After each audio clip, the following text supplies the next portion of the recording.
Alright, before we start, I just want to go through Twitter, see what people want us to talk about. Morgan Rielly, JVR. Okay, I am not the prominent hockey analyst in the Rob Ford video. Don't listen to what anyone says. What? You serious? Mind blown. We need ideas. I'm dumb. Silly hard. We get to the game, please. I always thought it was pretty obvious that guy was on drugs. Leafs win 4-2 over the Calgary Flames. Or the Flambe, as CBC Sports' Jason Davidson sometimes says. And once again, of course, the Leafs get outshot, but not by a little tiny bit. 43-22, and they still pull out the W. Now, I've been reading some things in the comment box and on Twitter, and I want to get something out of the way. Because I keep bringing up the fact that the Leafs keep getting outshot, everyone's bringing up this fact, but everyone seems to be zeroing in on bloggers, and they're just like, why can't you just be happy that the Leafs are winning? You keep saying this is unsustainable, but here the Leafs are sustaining, bro. Let me say something to you.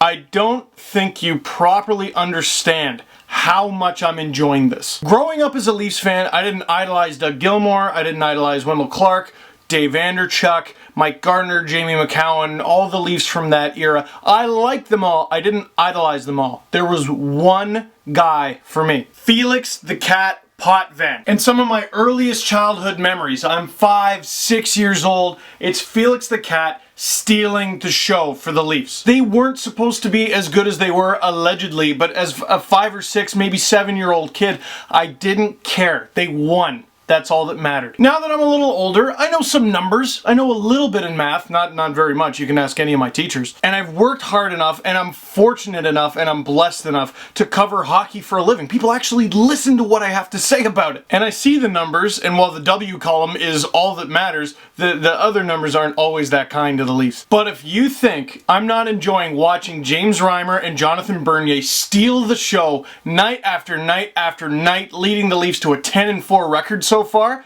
give your head a shake. This is awesome. Is watching the Leafs give up 86 shots in 2 games, 43 in each, but winning both the cleanest hockey in the world? No, but the key part is they won both. Now, the game. About 8 minutes in, boom, Joffrey Lupul's 7th of the season, 1-0 Leafs. He can score pretty goals, but banging away at it, gets it done. He should have had one against the Oilers, scoring similarly. Leafs are ahead. And 4 seconds left, James Van Riemsdyk with the shouty. I am ridiculously happy with myself that I predicted JVR would have a breakout year. Don't go off, phone! I'm keeping that shot. Also his 7th of the season. And what I love about JVR is he a superstar in the NHL, like Sidney Crosby level?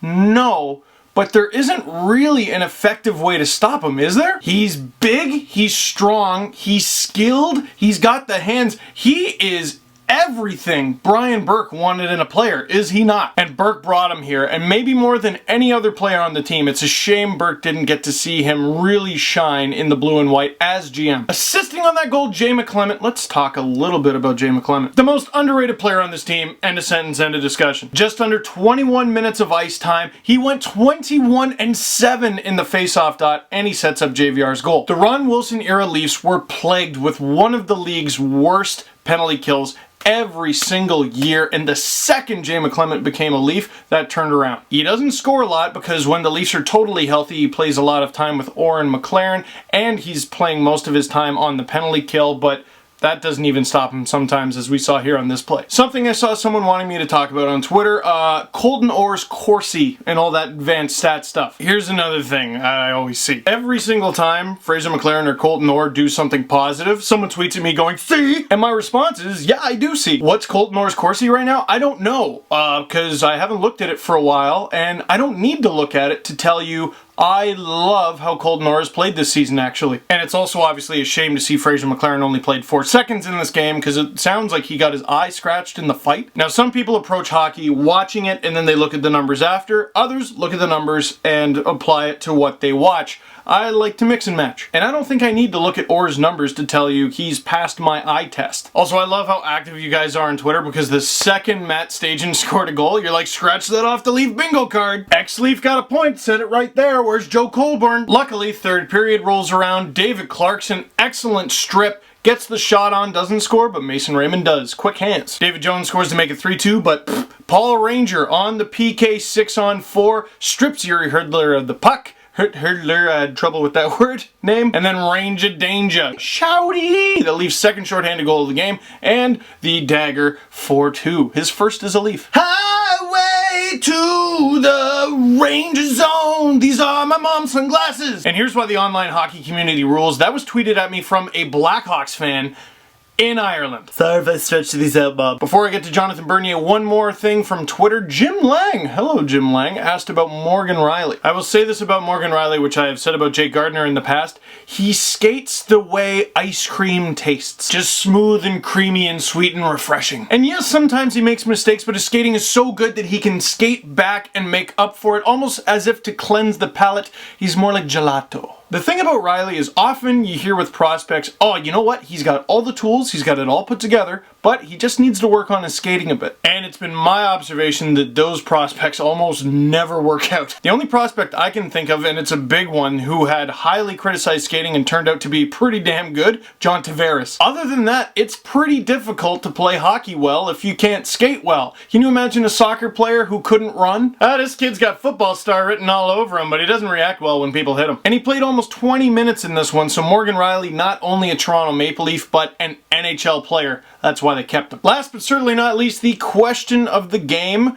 Leafs goaltending situation. You're Dave Nonis. What do you do with it? My answer is do everything humanly possible to keep Jonathan Bernier and James Reimer. Unless one of them seriously starts to suck, why would you give this up? Ever. James Reimer has a .949 save percentage right now. Jonathan Bernier a .933, but he's played more games and faced more pucks. It's disgusting. So while I understand the merit of trading one of them to get another piece you'd like, I can't imagine giving this up. So thank you very much for watching. Click like on this video, click subscribe on my YouTube channel, and prepare for a new Steve Dangle podcast tonight as we record on Halloween. And of course, check out my last LFR if you haven't seen it yet from the Oilers game, which I was actually at in Edmonton with Wanye Gretz and the crew. By the way, go to OilersNation.com if you want to see what they're all about. Peace, happy Halloween, and good luck on Movember.